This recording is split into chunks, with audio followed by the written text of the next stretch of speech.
Magandang hapon at maluwalhating araw po sa inyong lahat. Ako po ang inyong lingkod, Salvador Panelo, lingkod ng bayan. Ngayon ay 3 araw na ng Hunyo 2020. Bago tayo tumalakay ng mga paksahin natin, meron hong nag-share sa atin galing sa isang doktor. Kaugnay sa pagsusuot ng mask. Medyo nababanggit na natin to. Mask is supposed to be used for a limited time. Dapat daw itong mask natin, hindi sa mahabang panahon ginagamit.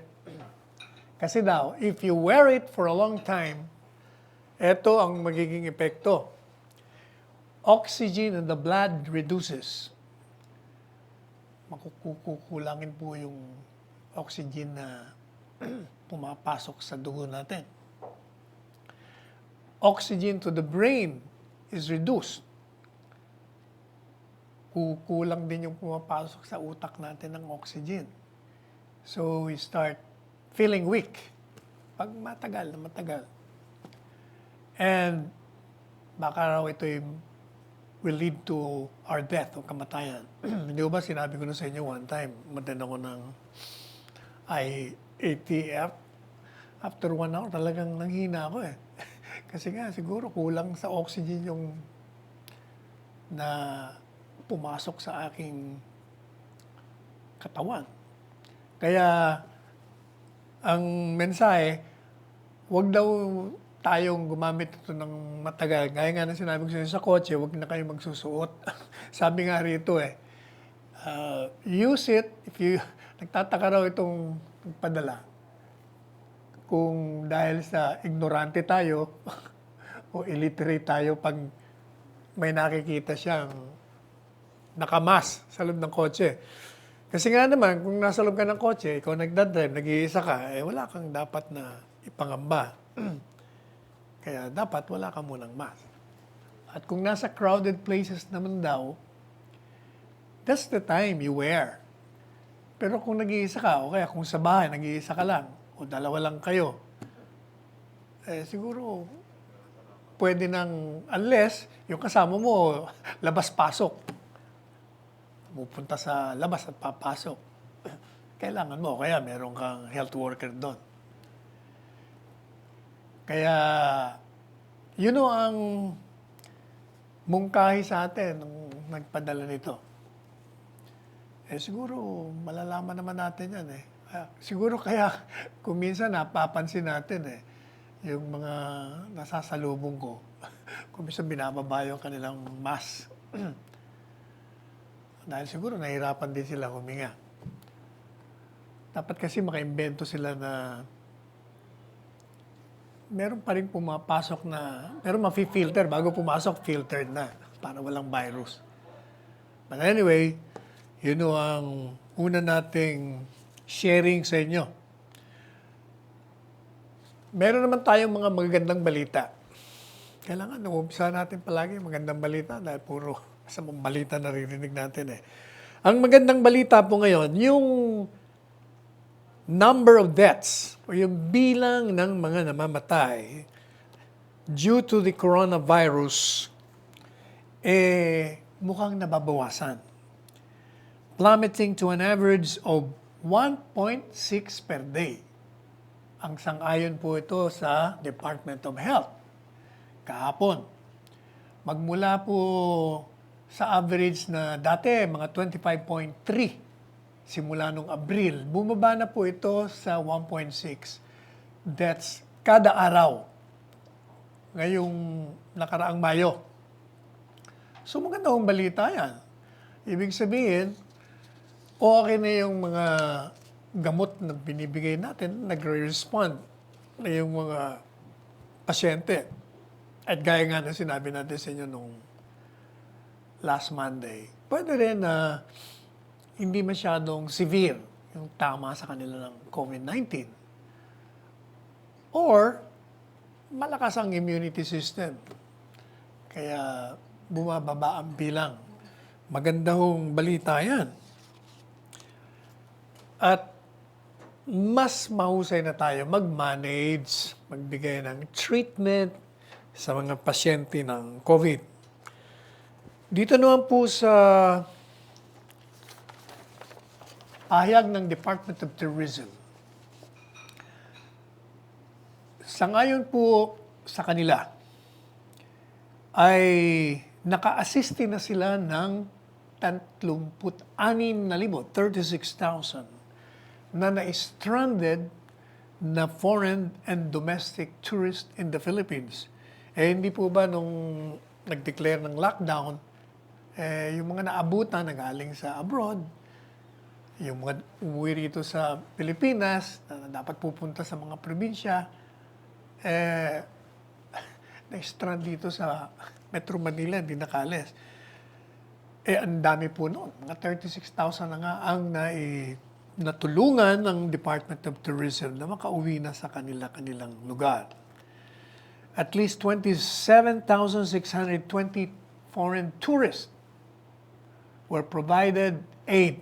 Tinulungan po ito ng DOT in terms of facilitating yung mga biyahe, yung sweeper and commercial recovery flights. At ang katulong po rito ay yung ating national government as well as yung local governments, pati yung mga embahada natin, yung mga airline companies natin, pati na yung mga barko o mga boats. And sa ngayon po sa DOT, sila ay nakaprovide din ng transport and assistance sa 9,237 domestic tourists stranded from provincial airports in Butuan, halimbawa, sa Katiklan, marami yung mga strand, sa Cebu, sa Davao, sa El Nido, sa Iloilo, and Puerto Princesa. Dito naman po sa Department of Labor, meron nung sinishare sa atin si Secretary Bello na yung pong funds o pondo worth over 1 billion pesos para dun sa kang abot kamay ang pagtulong. Program para sa mga OFWs. So far daw po, 1.4 billion pesos na out of the 2.5 billion na budget sa programa ang nailabas na. Nakabayad na raw po sila ng 1.1 billion pesos sa 145,000 OFWs. At meron pong natitira na 1.1 billion pesos. Yun ay shinare po ni Secretary Bello sa isang press briefing. At dito naman po sa maganda ring balita ito. Kaugnay ito sa tracing, sa contact tracing. Ang sabi po ng DILG Secretary Eduardo Anyo, ang government's contact tracing capability or kakayahan para sa coronavirus disease ay nag-improve na by 98%. 98%. Malaki po ang improvement ng ating contact tracing. And there is a significant improvement. Gaya na nga po ng mga nakaraan nating sinabi sa inyo, sa dami na ng mga quarantine centers natin, testing centers, talagang improving tayo. Yung pangalawang araw natin, mga 1, 2, 3 na ngayon, di ba? So, pangatlong araw na natin ngayon. Yung unang araw, medyo maraming problema kasi talagang walang public transport. Pero kahapon, nag-improve yata because nagdagdag tayo ng mga sakyan. And, ganyan po talaga, hinihingi mo natin ang pasensya at understanding ng lahat, gaya nga ng sinabi ni Secretary Tugade, na talagang medyo sakripisyo muna tayo. Ganyan talaga nag-uumpisa eh. Pero hindi yung totoo na hindi pinagandaan. Ay matagal akong pinagandaan niya nila Secretary Tugani. So meanwhile, magtiis-tiis muna tayo. Pero ang kagandahan niyan, nagsimula na hong jump start ng ating ekonomiya ulit. Let's pause for a break.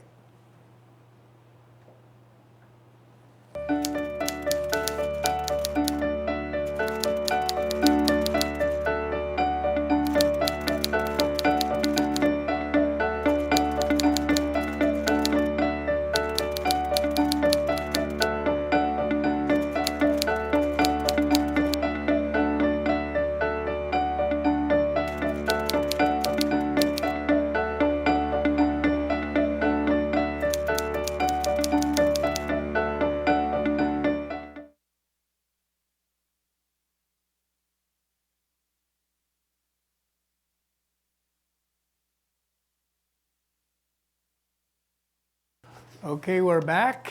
Now, tingnan na po natin itong mga nabasa natin. Kahapon, nagbabasa tayo ng dyaryo. Eto, may nakita na naman tayo. Eto na naman talagang itong si John Nery ng Inquirer, kolumnista ng Inquirer. Meron na naman siyang artikulo na bumabanat na naman sa mga saan pa, di sa gobyerno. Kasi, tingnan po ninyo yung kanyang kolong. Ang title Bill of Horrors. Pero ibig ko sabihin yun daw, panukalang batas. Punong-puno ng mga horrors. Mga nakakatakot. Dahil sabi, nagtatanim na naman to ng kagulumihanan. Kasi po yung ating kongreso ngayon ay nagdi-deliberate o pinag-uusapan po nila yung panukalang batas na ang pamagat ay Anti-Terrorism Act of 2020. At sangayon po kay Nery, ito raw panukalang batas ito, ang pinakamagandang daw gawin dito pigilin natin ang pagpasa. Ito pong Anti-Terrorism Act of 2020. Nakapasa na po ito sa Senado. Kung hindi tayo nagkakamali, Senate Bill 1083. At inadapt po ito ng House of Reps in toto under House Bill 7875. At naglalayon po ito na dagdagan ng mga parusa laban sa mga terorista at pahabain ang panahon kung saan pwede mong iditini o ikulong muna pansamantala ang mga pinaghihinalang terorista. Ano po ba ang meron sa proposed Anti-Terrorism Act? Unang-una, dun po sa panukalang batas na yon, dinidefine doon kung ano ang terorismo. Kasi dun sa Human Security Act of 2007, hindi naman na-define doon exactly kung ano yung terrorism. At mula nung nagsimula yung terorismong yan, ito po walang kinikilalang bansa ito It crosses international borders. At walang pinipili ito. Talagang pag ito pumasok ng mga terorista, talagang pinapatay, sinisira, lahat ng mga ari-arian. At dahil nga dun sa kakulangan ng batas, ilan lang ba ang nausig natin at na-convict dito? Dalawa. Madalit sabi, maraming dapat punuan yung batas na yon. Kaya ngayon, yung panukalang batas po yun, eto ang sinasabi kung ano ba ang terorismo, sino ba ang terorista. Ang sabi po rito ay ganito, yung sino mang tao sa loob man o sa labas ng Pilipinas, regardless of the stage of execution, whether ito ay attempted, prostrated, o consummated, pag ito'y ginawa mong mga bagay-bagay na ito, ikaw ay isang terorista. Ano po yun? Halimbawa, ikaw ay gumawa ng isang aksyon o akto na ang layunin ay magriresulta sa pagkamatay ng isang tao o magdudulot ng maselang kapansanan doon sa isang tao, o kaya naman, manganganib ang buhay ng isang tao. Ano pa? Yung pong mga aksyon o mga akto na naglalayon na lumikha ng malawak na danyos o pagsira sa isang government facility or public facility o kaya sa isang public na lugar o kaya naman pribadong ari-arian. Ano pa? Yun din pong mga akto na ang layunin gagawa ka ng malawak na interference. Kumbaga, ini-stop mo at magkakaroon ng danyos, sisirain mo yung mga critical na infrastructure, halimbawa yung mga bridges o yung mga skyway. Ano pa? Pag ikaw raw ay mag-develop, lumika, mag-manufacture, o kaya you possess, o may hawak ka, o mag-acquire, o makuha mo, o binili mo, o kaya i-transport mo, mga supply, o mga weapons, pati mga explosives, o kahit na anong mga klaseng armas, biological man ito, nuclear, o kaya radiological or chemical weapons. Alam niyo naman ngayon, maraming klaseng armas. Ano pa? Yun daw pong nagre-release, nagpapalabas ng mga mapanganib na substances. O kaya, ikaw ay lilika ng mga sunog, mga baha, or pagsabog, na yung layunin mo dun sa ginawa mong yon, ng paglikha ng sunog, yung likha ng baha, o pagpapasabog mo, ang layunin mo dun para takutin mo yung publiko o intimidate mo. O kaya lumikha ka ng kalakaran at magpapalabas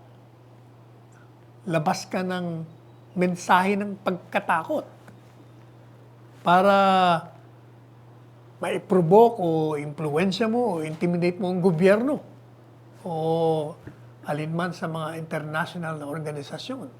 O kaya naman, ito ay i-destabilize mo, guguluhin mo upang sirain mo yung political order o kaya economic order o yung social structure sa isang bansa. O lumikha ka ng public emergency o seriously undermining public safety. Yung pong mga binanggit natin, yon ang mga acts o gawain na pag ginawa mo yon, ikaw ay magiging terorista at nagkamit ka ng krimen ng terrorism or terorismo. Ano po ba ang kaparusahan dito? Ang penalty po rito ay habang buhay. At hindi ka na po pwedeng magparol dito. Hindi ka na bibigyan ng parol kung ikaw'y makonvict. Meron din naman nung sinasabi sa batas. Kasi nga, yung iba, sinasabi lang ako, anti-democratic, anti-poor, ginagamit lang yan weapon para sirain yung mga kalayaan natin. Kaya sabi sa batas, teka muna, itong terorismo na sinabi natin kanina kung ano yung mga akto o aksyon na gagawin mo, itong mga kalakaran na babanggitin natin, ay hindi kasama ito. Ano yon? Advocacy. Protesta. Halimbawa, kung magpuprotesta ka, pupunta sa lansangan, yun isang karapatan yun. Hindi yun terorismo. O kaya, anumang mga pag-exercise mo ng civil and political rights.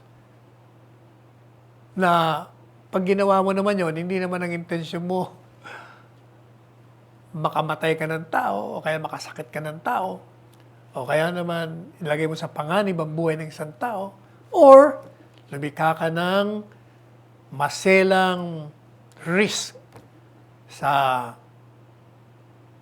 kaligtasan ng publiko. Yan po. Siyempre, gaya ng inaasahan natin, ito, nung pinag-uusapan pa lang, 3 taon na nga po itong pinag-uusapan meron ng mga grupo na kontra, lalong-lalo na, yung siyempre, yung mga alyado sa kaliwa. Yung mga komunista. Yung mga kontra sa gobyerno. At sinasabi nila na itong panukalang batas na ito ay laban to sa sambayanan, laban to sa karapatang pangtao, at ito'y naglalayon lamang na palakasin ang kapangyarihan ng isang presidente. And gaya ng inaasahan na rin natin, yung mga dati, mga anti-Duterte critics, nakagaya nga nitong kolumnistang itong si John Nery, ay, yun, nagpalipad na rin ng kanilang mga kritisismo. Kasama na yung mga iba pang organisasyon. Yung mga abogado, kagaya nitong si Chel Jokno, isa pa to. Basta nakakita ng ibaba natin. Pero tingnan natin, ano ba sinasabi? Ang sabi po ni John Nery, una, binanatan niya muna yung, yung walang preparasyon, yung unang araw daw, preparasyon sa pagtugon sa COVID, yun muna. Pero sabi niya, but let us for now focus on one outrage. Mag-concentrate daw tayo ngayon sa kanyang paksahin. Ito na nga panukalang batas na sangayon sa kanya, ang pinakamagandang gawin natin dito huwag natin ipasa ito. Sangayon po sa kanya, and let us quote what he said. Of the many infirmities in the proposed law, sa dami daw ng mga mali dun sa panukalang batas, ang pinakamaselan daw ay yung political pathology. Ito daw suffers from a debilitating hallucination. Kumbaga, yun daw parang lumili ka ng mga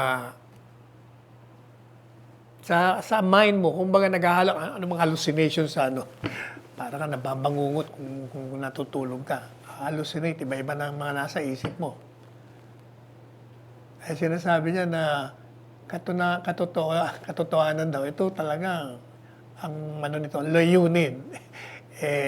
Gamitin to laban sa sambayanan, sa karapatan. Palakasin ang kapangyarihan ng isang presidente.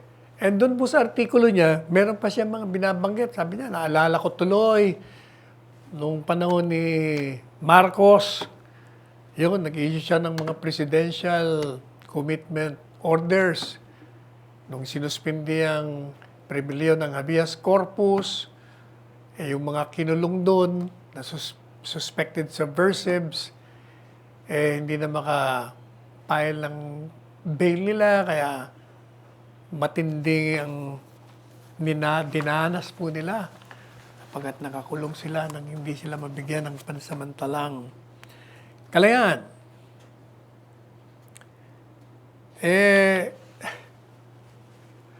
Binasa po natin yung panukalang batas. Mamaya, bibigyan pa natin kayo ng mga ibang salient provisions. At sa tingin natin, yung sinasabi niyang that proposed law is suffering from debilitating hallucinations. Palagay ko, dinidescribe niya sarili niya. Mukha siya ang binabangungot dito. Sapagkat, ang katotohanan, lumilikha siya ng takot sa isipan niya. Wala namang dapat na ikatakot.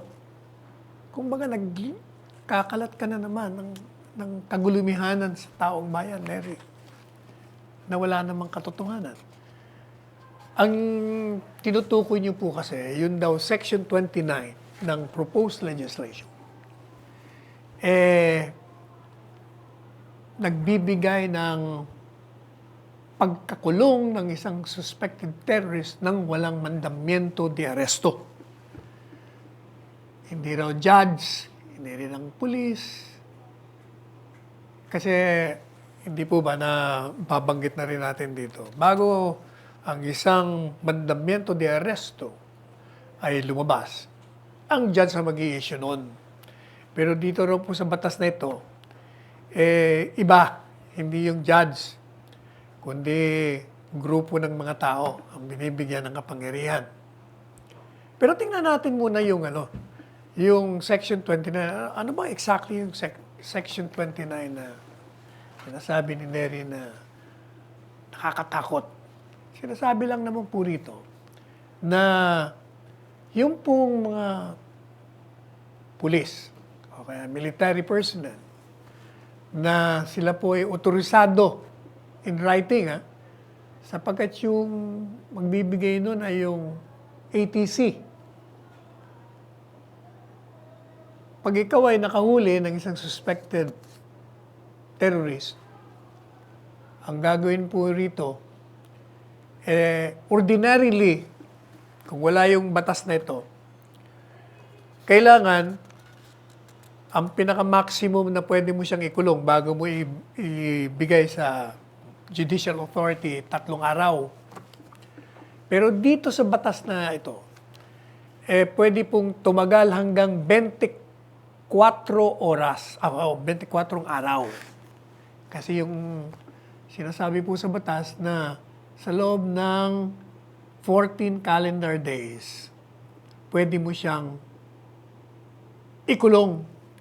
At pwede mong i-extend ng 10 araw pa. Kaya ang total, pangkalahatan 24 dias, calendar days. Pwede mo pong i-extend ito from 14, pwedeng gawin ng 10, pero mayroong mga requirements. Ano po ba ito? Kailangan ay kailangan mong ikulong yan sapagkat you have to preserve the evidence kaugnay dun sa kaso. Pangalawa, kailangan na ma-detain yan sapagkat baka gumawa pa ng krimen uli yan, ang terorismo. Pangatlo, merong investigasyon at nasa tamang proseso naman at hindi naman dinidelay. Madalit sabi, kahit na kinulong mo yan ng 24 days maximum, nire-require pa rin po ng batas na dapat na isurrender mo yan sa judicial authorities. Ibig sabihin, kailangan mong pailan na ng kaso yan. At meron pong requirements din doon. Kailangan i-notify mo in writing ang judge. Doon sa pinakamalapit na hukuman kung saan mo inaresto yung suspected terrorist. Sasabihin mo yung oras, yung petsa, at yung pamamaraan ng pag-aresto mo. Yung lokasyon o kung saan mo nakuha yung detained suspect. Pati yung kanyang kondisyon mentally o physical. Baka may diferensya na yung utak niya o kaya naman baka nasaktan niya. Kailangan sabihin mo yun sa judge. Ano pa? Pagkatapos po nun, yung pong ATC and the Commission on Human Rights ay bibigyan rin ng notice. After that, anong gagawin? Yung head ng detaining facility, sisiguraduhin mo, itong malaga. Ito ang dapat malaman ni John Nery, na kahit na nakakulong ng 24 days maximum, abay bibigyan mo siya ng kanyang karapatan na malaman niya kung ano yung karapatan niya sa ilalim ng saligang batas. Like yung karapatan malaman niya, bakit mo siya inaresto, bakit mo siya kinulong, ano bang ini-demanda, ano mga akusasyon mo sa kanya. Kailangan malaman niya rin at sasabihin mo sa kanya, meron din siyang karapatan na kumuha ng kanyang abogado at bisitahin siya ng kanyang abogado. Madalit sabi, yan pong mga kalayaan na binibigay ng saligang batas, hindi po tinatanggal. Kaya hindi mo pwede sabihin na itong batas na ito, sinisira mo ang karapatan ng suspected terrorist. Anong penalty?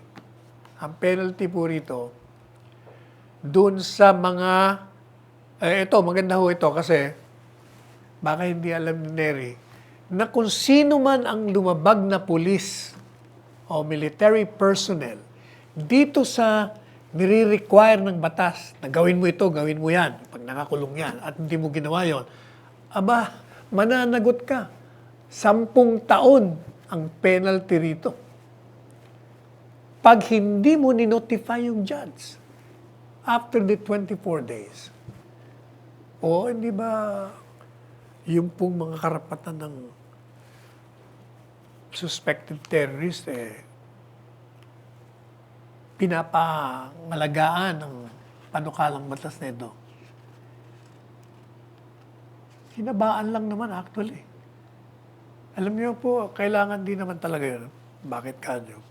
Unang-una, hindi naman po yan aaresto o ikukulong. Sapagkat sa ilalim ng batas, binibigyan ng karapatan ang Estado na magkaroon ng surveillance. Dati hindi po pwede na mag-tap ka ng mga bawal yung wiretapping. Kasi paano mo nga naman malalaman kung nagpaplano ito? Siyempre, hindi naman ihahayag yan.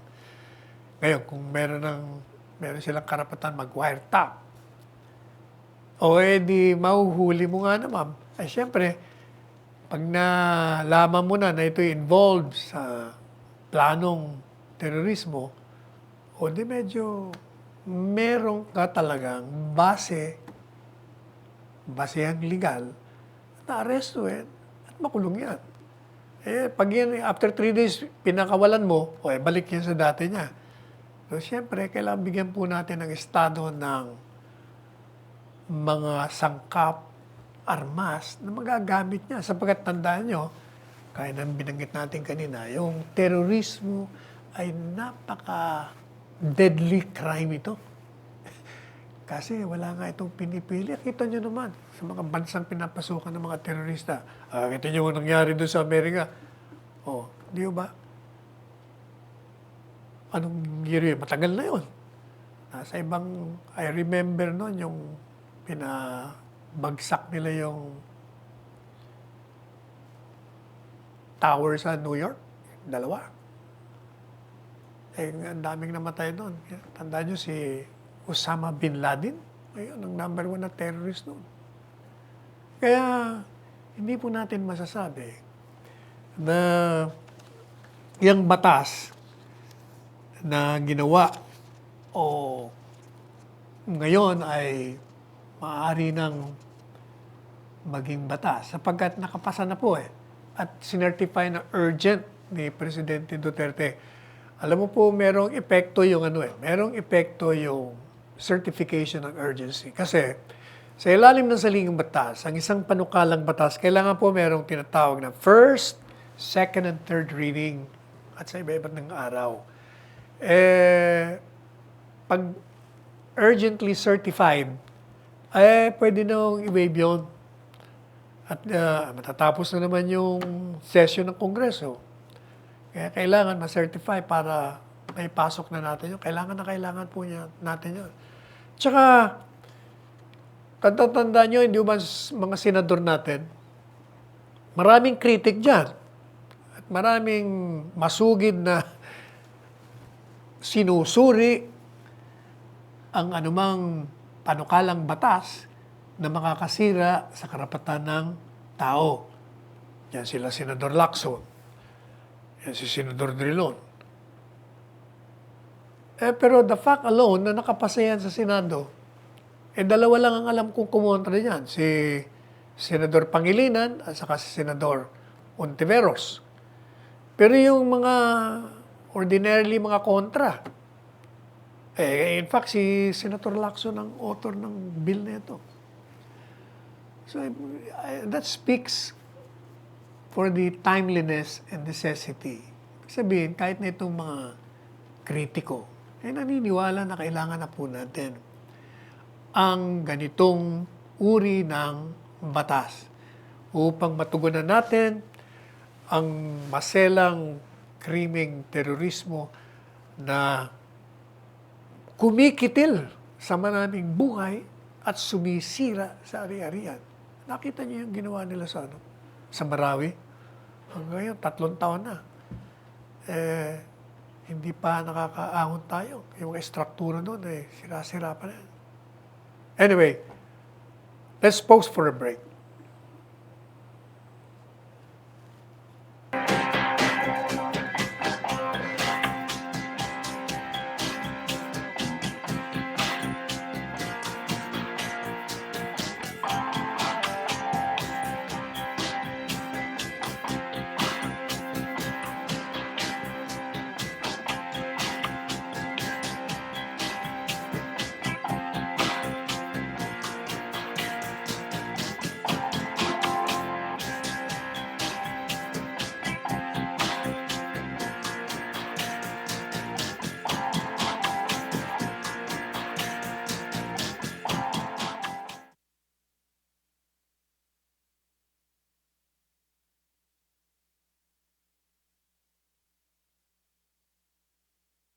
Okay.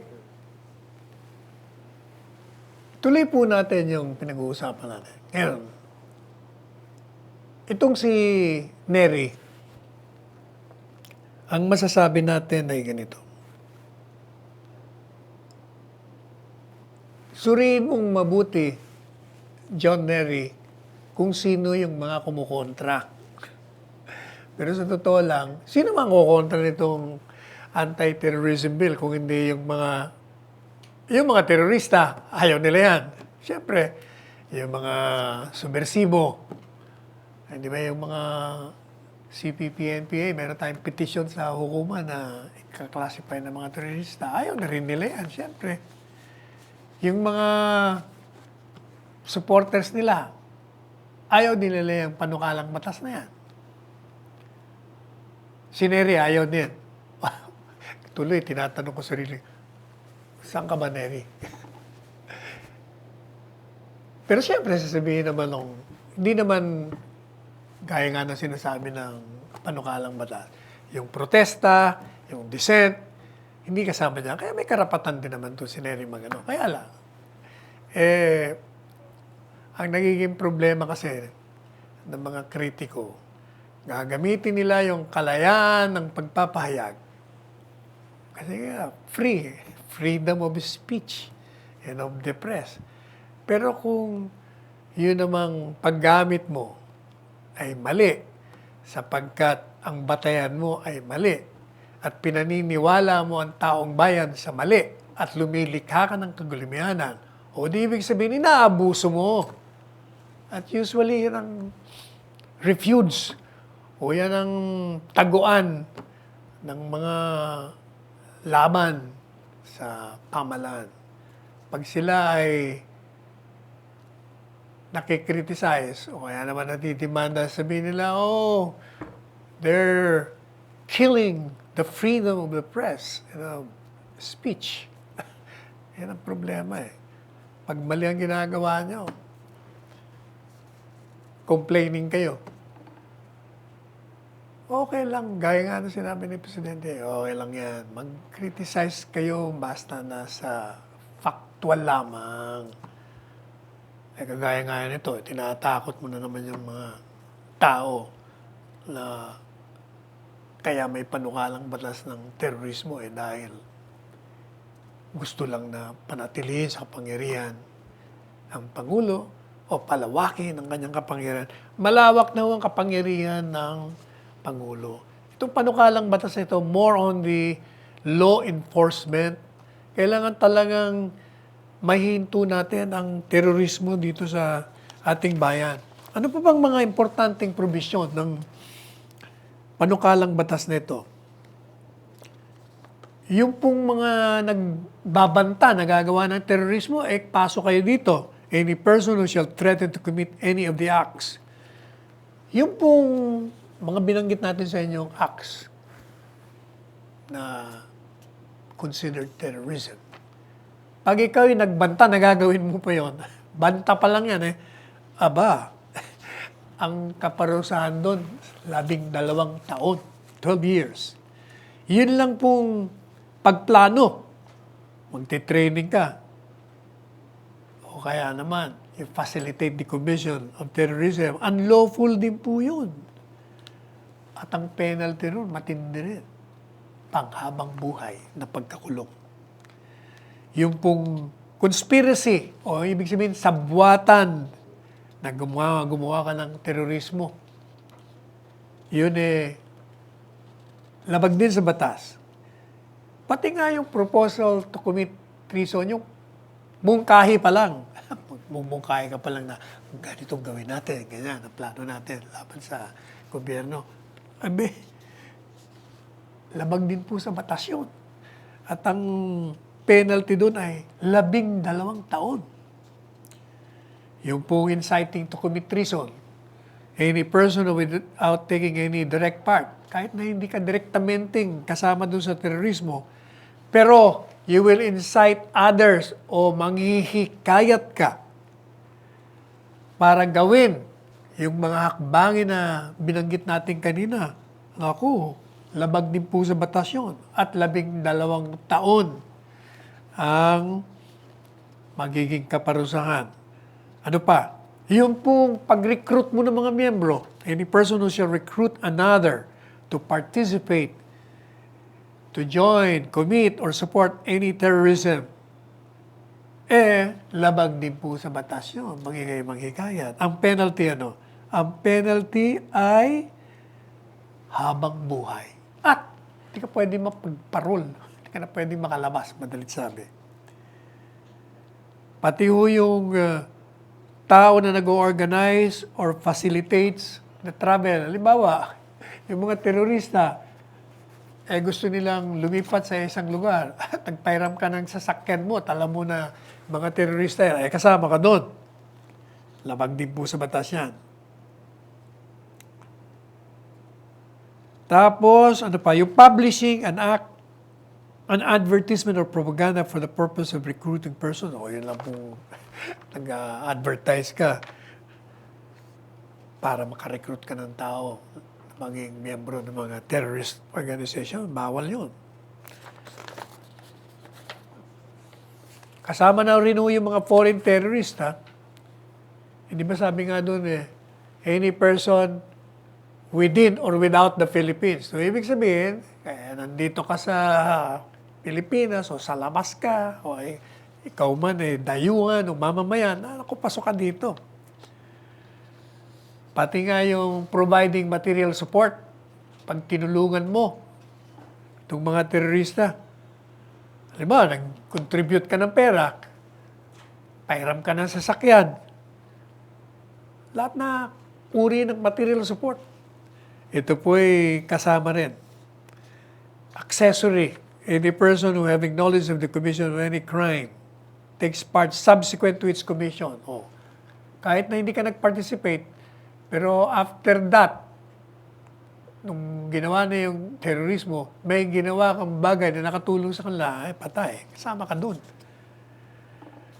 Ano naman yung penalty ng public official? O ito, Neri, baka hindi mo naman nabasa ito. Yung mga public official dito na found guilty ng terrorism from whatever acts na binanggit natin kanina, pwedeng demanda at matanggal sa pwesto, makulong. Kasi grave misconduct yun at disloyalty yun lalabas. O ito yung binabanggit po natin, the surveillance of suspects and interception and recording of communications. Na notwithstanding yung mga batas na bawal, pero pag ito'y naipasa at napirmahan na maging batas, yung pong law enforcement agent or military personnel maaari, ano gagawin nila? Upon a written order of the Court of Appeals, takbo kayo sa Court of Appeals kung gusto nyo mag-wiretap. Pwede kang makinig, mag-intercept, basahin, mag-surveillance ka, i-record mo with the use of any form. Ano mang klaseng gagamitin mong device, electronic, mechanical, or other equipment na binigay sa atin ng science. Marami na bakit? Marami, malalaman mo na yung, hindi ba? Marami na na-invento.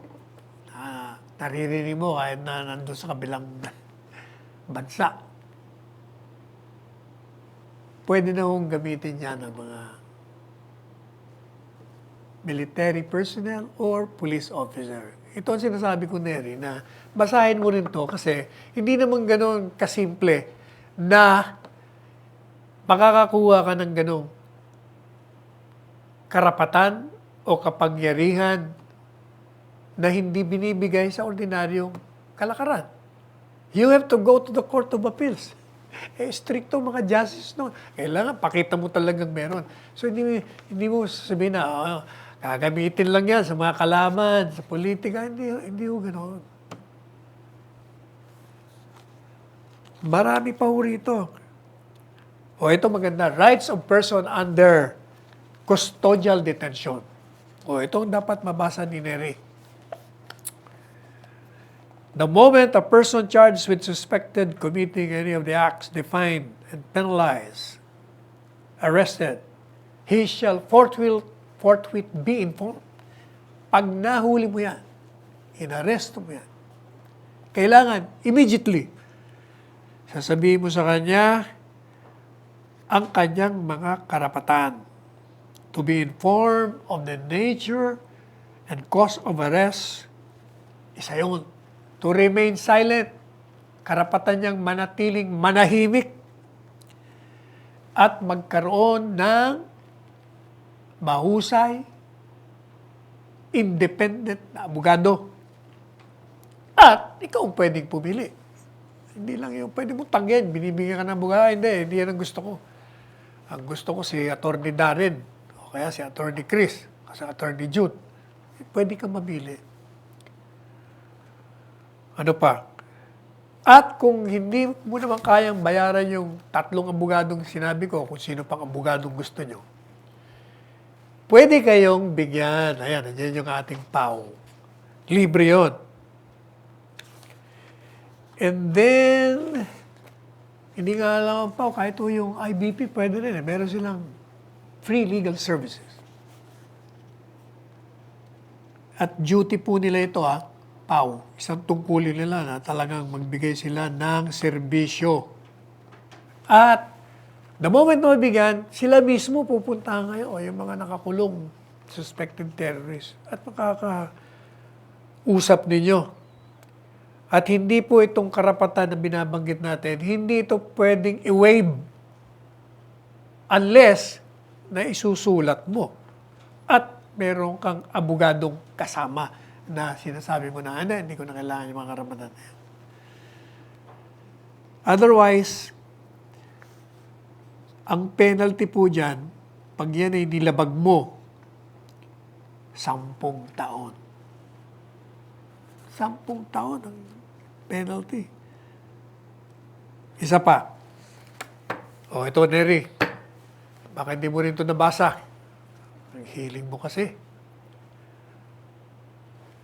Pag ginamitan mo ng puwersa, dahas, intimidation, yung suspected terrorist nakakulong. Ano man ang makukuha mo sa kanya, whether confession, lahat ng impormasyon, hindi mo po pwedeng gamitin yon sa hukuman. Yan ay labag sa ating saligang batas. Any evidence obtained from that person resulting from such treatment shall be in its entirety inadmissible. Hindi pwedeng tanggapin ng hukuman and cannot be used as evidence sa lahat ng mga judicial, quasi-judicial, legislative, or administrative investigation, inquiry, proceeding, or hearing. Isa pa, continuous trial ito. Yung judge kailangan on a daily basis, Monday to Thursday, o Monday, Tuesday, Wednesday, Thursday, 4 na araw na sunod-sunod ang schedule ito. Hindi kagaya ngayon, minsan sa isang buwan kumisa, sa dami ng mga kaso. Pero ito hindi, kahit na maraming kaso, hindi po pwede dito sa panukalang batas na ito. Hindi.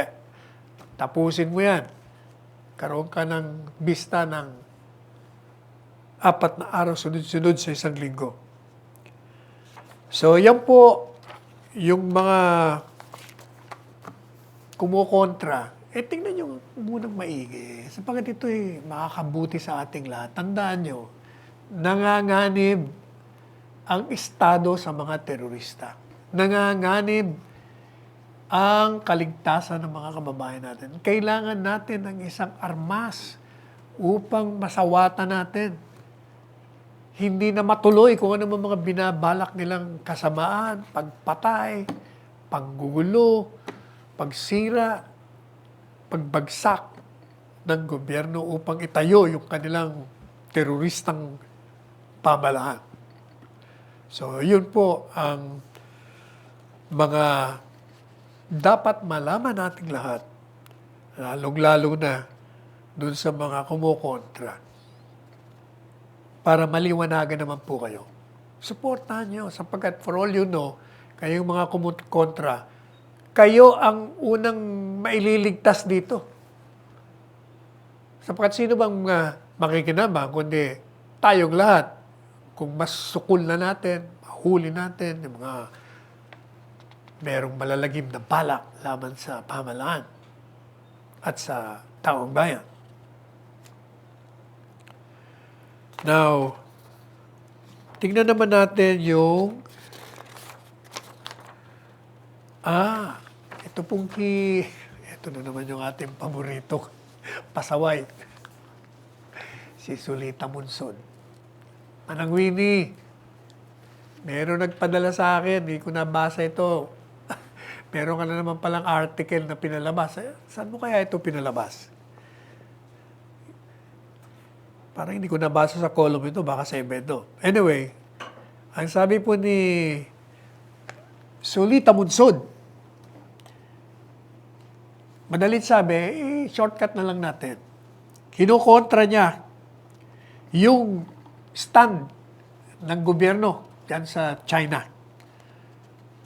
Pareho ng mga dati niya sinasabi na kumikilig tayo sa China, hindi natin pinatutupad yung arbitral ruling. Kesyo, meron pa siya mga binabanggit na ganito kalaki, bilyon, trilyon ang mawawala sa atin. Alam niyo po, pinadala ko ng article si Secretary Teddy Boy Locsin ng kanyang artikulo. Sabi ko kay Secretary Teddy Boy, baka gusto mo magkomentaryo dito at babasahin ko sa programa ko bukas. Nagpadala ho siya sabi niya pa, magti-tweet ako. Alam mo, kaibigan ko yan. At sabi niya, ako ang nag-recommend na tanggalin niya sa kabinete. Panahon ni Cory. Pero sabi niya, padala ko sa iyo. Ito ang sagot ni Teddy Boy.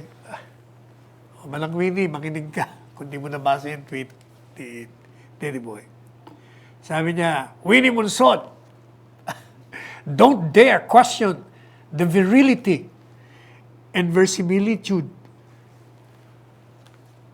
Secretary Teddy Boy, tinitingnan ko ito sa dictionary, hindi ko makita kung anong ibig sabihin ito. Wala sa dictionary itong ginamit mo. Of my foreign policy with regard to the South China Sea. It's been the model for Vietnam and the rest of Southeast Asia since I started my aggressive assertions in the United Nations and ratcheted them up as SFA. Ano pa sabi niya? And don't bring up fictional values about what's under the F-water. Ayan, nagmumura na si Secretary Teddy Boy. Kasi nga yung sinasabi ni Manangwini, dahil daw hindi tayo makapasok doon sa mga sinasabing ating supposed to be. Marami raw nawala sa atin. Trilyon. Puro haka-haka lang naman itong.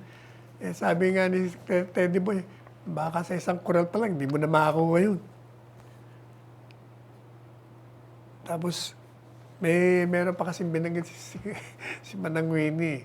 Yun nung sa Taiwan.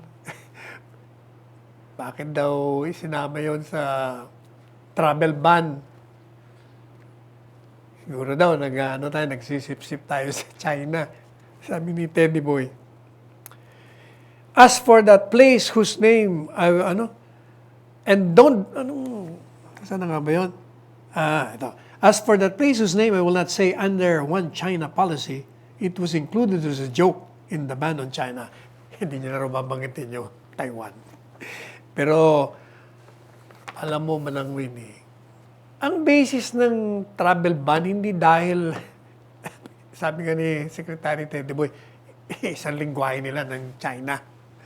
Kung hindi batay yon sa science, sa rekomendasyon ng mga eksperto na kailangan talagang iba natin yung manggagaling doon at papunta doon. Kasi nga, yung coronavirus, maraming nagdala at may dala na galing doon sa lugar ng China. Meron pang mga sinabi rito si Secretary Teddy Boy, pero baka hindi na natin pwedeng basahin to. Anyway, bago tayo magtapos, meron nga palang bagong kung hindi nyo pa naririnig. Pinasuspindi ni Presidente Duterte sa ngayon kay Secretary Teddy Boy Locsin yung termination ng Visiting Forces Agreement ng 6 na buwan. Di ba tandaan nyo, terminate na ni Presidente yun. Dahil nga sa mga nakaraan na banggit na natin at natalakay na natin yan dahil sa ginawa ng mga maling hakbangin ng Estados Unidos. Pero sa ngayon, pinasuspindi niya muna at merong, I'm sure, dahilan si Presidente. At hayaan na lang natin si Secretary Teddy Boy Locsin magpapaliwanag sa inyo kung bakit pansamantala munang sinuspindi ang pag-terminate ng Visiting Forces Agreement. Yun naman pong Visiting Forces Agreement. Di ba? Nabanggit na natin yun na ang napapalaw doon yung mga karapatan ng mga militar vis-a-vis doon naman sa karapatan ng Pilipino kung sila ay nagkamit ng krimen dito, anong mga pwedeng gawin nila, siyang kaninong may jurisdiction, yun ang mga napapaloob doon. So anyway, bago tayo magtapos, hindi tayo magsasawa. Ito na naman tayo. Kailangan na naman na pakiusapan natin po kayo, panawagan ni Presidente, na kung maaari lang, kung wala naman po tayong mahalagang bagay na gagawin sa labas, manatili tayo sa bahay. At pag tayo naman ay nasa labas, dahil tayo may trabaho o kung anong kailangan essential service na gagawin natin, huwag natin kakalimutan na magsuot ng face mask. Pero, kasi Chris, yung dinadaanan natin hanggang ngayon, kahapon, binabaan ko po sila. Kasi, 6-7 sila, iisa lang ang merong mask. Sabi ko, bakit na naman ho kayo walang mask? Binigyan ko na kayo, ang dami kong binigay na mask. Hindi, meron. Kinuha sa bulsa. Kaya ho kayo nagkakasakit din, titigas naman ho ng ulo nyo. Hindi, sige, susut na namin. Pakiusap lang, maniwala kayo. Mas madali tayong magkawaan kung wala na yung face mask. At kung meron kayong goggles, suit nyo na rin, o kaya face shield. Para sa mata ho naman natin yun. Kasi mata, ilong ang papasukan eh. And ang pinaka-importante, washing of your hands. Huwag kayong makakalimot. Lalo kung galing kayo sa labas. Immediately, pagpasok, hugas kagad ng kamay. Maya. So, magkita po tayo ulit sa Biyernes, alas 2 ng hapon. Ako po ang inyong lingkod bayan, Salvador Panelo, nagsasabing magtulungan po tayo at magmahalan.